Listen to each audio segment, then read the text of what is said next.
Rahap saluran di Dusun Lamkuta menjadi salah satu kegiatan dalam bidang pelaksanaan pembangunan Gampong.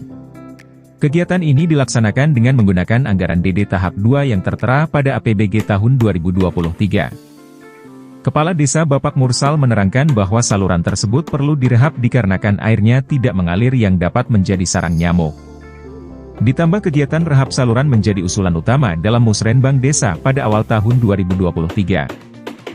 Hal ini dibenarkan oleh Sekdes Desa Juli Maunasah Tambo. Diterangkannya bahwa rehab saluran yang dilakukan di Dusun Lamkuta dengan volume 63 meter.